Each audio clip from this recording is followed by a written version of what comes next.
the first to know. Nsem-Pii TV. You will be sure for your mama kwaba by Nsem-Pii TV. So your mobile so official pa 2024 next year, the election year. Into the issues of industrialization and so your topical issue a Ghana for a big kobo. NDC under former President John Dramani Mahama by the industrialization attempt acquire the Commander Sugar Factory. I will apporto any political analyst to be here. Commander Sugar Factory, according to former President John Dramani Mahama, low and they establish a factory. At the end, not only sugarcane plantation, a be feed into that factory. Into factory there, acquire white elephant, a seahawk, producing tree. And during the cutting soil inauguration ceremony, the imported sugar and a better Ghana for say, produce sugar right here in Ghana. And in a store in the central region, Wakojira Bedroom, Akase or Babaka. Or go back to the Commander Sugar Factory. Now I would be say Jumano. Now compare that with the record of the New Patriotic Party under the Ministry of Trade led by Alan Kojo Chamantin with the vision of His Excellency Nana Addo Dankwa Akufo-Addo, almost establishing over 100 factories under the 1D1F. Intiano now all they compare Obia Bakumpo when Timi Anya will Ghana for would they make the decision to go to the oil over 100 and I said the oil to me and back one or see no back instead of working about the vision for the future and I'll call back to Bakona waiting and yet. Nana Paul Kagame, Ojina Bedroom, Eka said, Nanado, under his leadership, who said the regulatory framework of even the Food and Drugs Authority now. Ghana has the best oversight in the whole of Africa with the rousing applause from the audience. Now, Wasanso promised on year in June 2022 say Omobe establish a vaccine manufacturing plant, vaccine for malaria, vaccine for tuberculosis, and then Oma inaugurated in December 2023. In just say APP government under Nana Addo Dankwa Akufo-Addo, a government almost say idea yeding job no mo yonso e ma no yeding efe intiene se be nyame pengu se covid o se nyema boni bi ba in the future. Ghana or Africa will not necessarily be reliant on the Western world for vaccines. In your core head and your COVID one after the malaria vaccines and your tuberculosis vaccine. It's a healthy citizenry, a feed into the over 100 district factories established for modern productivity for gross domestic product growth. In Tienkotie speech by Paul Kagame, His Excellency Nana Addo Dankwa Akufo-Addo, in the establishment of vaccine manufacturing hub here, Ghana Afedia, Yetimi Iron, Aje over 32 million euros to this particular project. Rwanda FDA and Ghana FDA will sign a memorandum of understanding. Ghana's regulator is one of the most advanced in Africa. Ghana is indeed a critical partner in this Pan-African effort. I express my sincere thanks and appreciation to His Excellency President Nana Akufo-Addo. Thank you for being here with us as well. For the strong partnership we are forging. We expect that this facility will work closely with a plant being established in Ghana to ensure a complete end-to-end production chain in Africa under the close supervision of both our regulators. Allow me to close by emphasizing the wider African context. The ceremony is a result of the African Union's decision last year to take action on vaccine inequality. Chairperson of the African Union Commission, I thank you for your tireless effort to make this happen. When we met in Marburg in Germany some 4 months ago, there were some who secretly doubted our resolve to bring this all-important project, which will boost Africa's capacity to be self-reliant in the production of vaccines, to fruition. I'm happy we have, with today's event, been able to confound these doubting Thomases. I'm grateful to my senior and good friend, the redoubtable President of the Republic of Rwanda, His Excellency Paul Kagame, for inviting me to participate in this great groundbreaking ceremony and to signal to the rest of the world the commencement of this end-to-end vaccine manufacturing facility involving Rwanda, Senegal, and my own country of Ghana. Financing for the entity is being provided by a consortium of financial institutions led by the International Finance Corporation, of which the European Investment Bank is an important member. Their support is a welcome expression of confidence in the viability of the project. Ladies and gentlemen, the import of this Pan-African project is that we have to work together.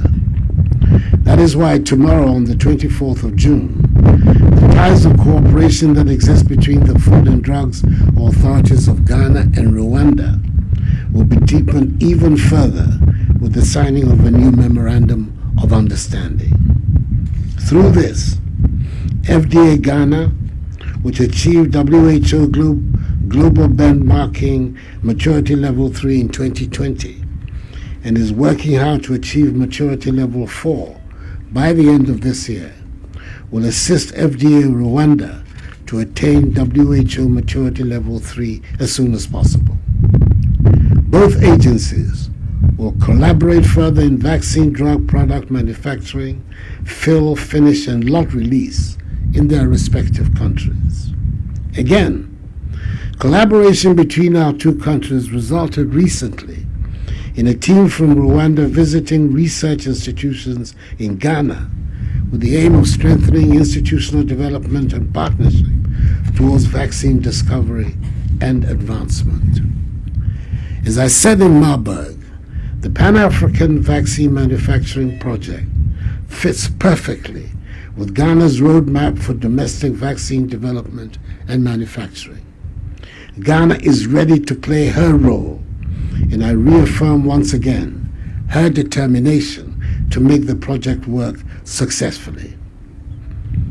Ghana's research institutions are undergoing capacity building to be ready for the discovery and development of vaccines and other biologicals, and a consortium of Ghanaian pharmaceutical companies led by Dex Vaccines Limited is working closely with BioNTech Rwanda, BioNTech Germany, and Kenap to fill, finish, and package the product in Ghana from the plant here in Rwanda.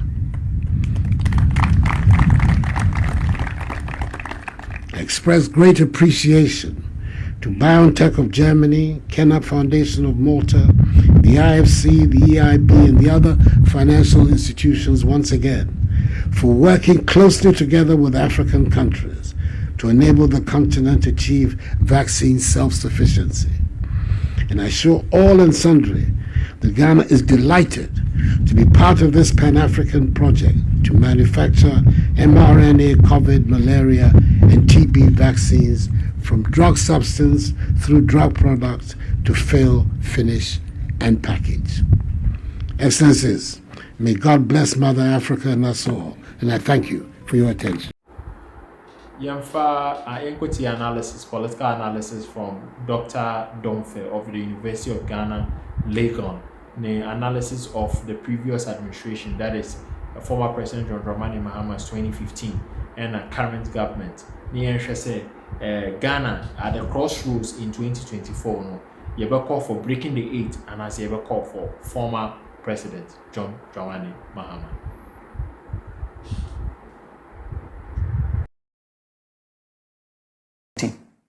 People talk as if there was no 2015. 2015, the economy grew at 2.1%.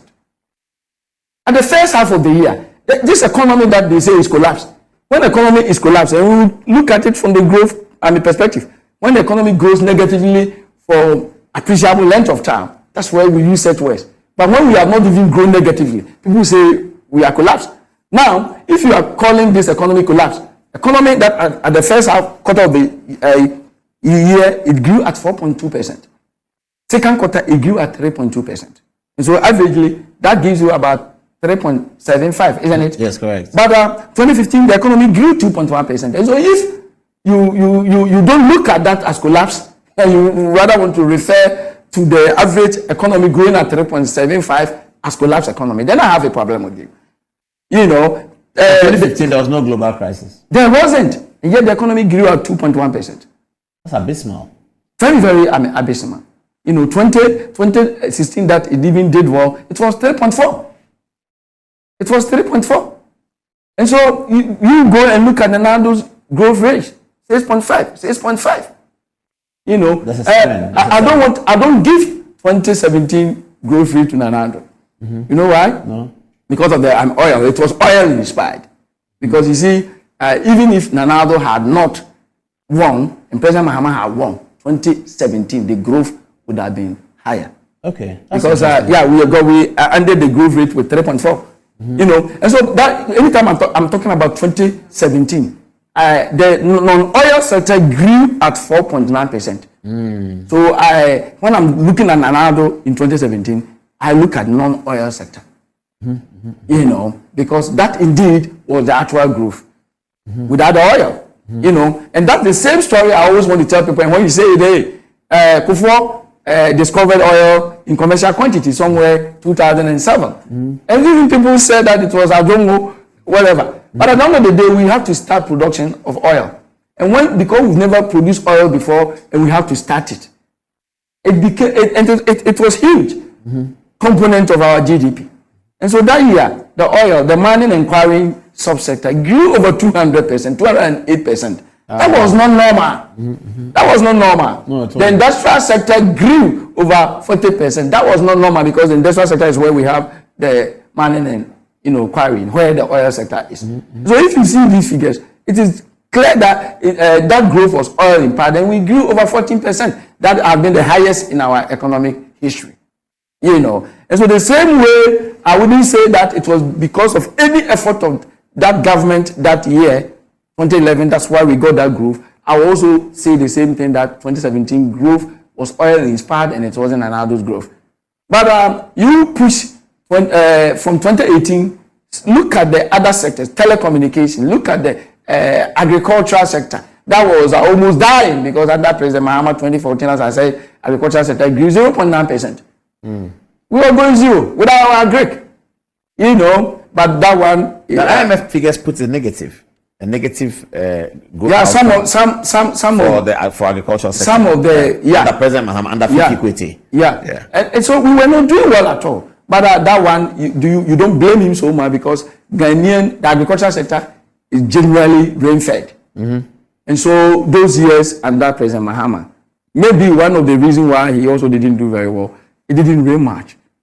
Like even today it was I think drizzling, if I should put it this way. So in December we are still experiencing, it's still raining. So under Nanado it has rained so well.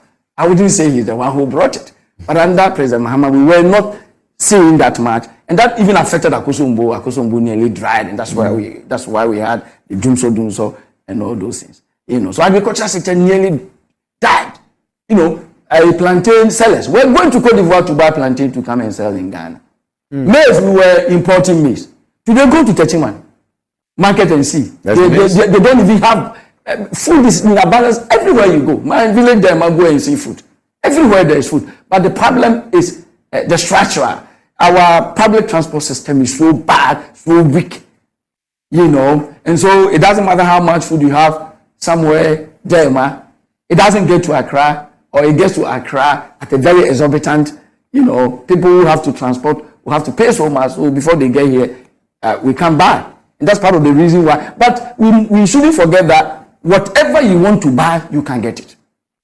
in whatever quantity, you will get it. The only challenge is that, and that is structural. Going forward, we need to work very hard on the railway system and all that. And so when I recently went to, I was a team leader for Ghana National Household Registry. I was a team leader for that region, OT and Volta region. And when I was crossing Volta and I saw Nanado, also, Nanado has been able to push railway across the Volta. So then Pakadan, I've seen it. Exactly. Yeah. So beautiful. It's very beautiful. We need to do more of those things. So the train and all those things. I mean, if you go to Germany, tram, almost every minute is passing by. That's what we don't have. These are structural problems that you cannot use a day to address it. But we need to tackle it. Okay.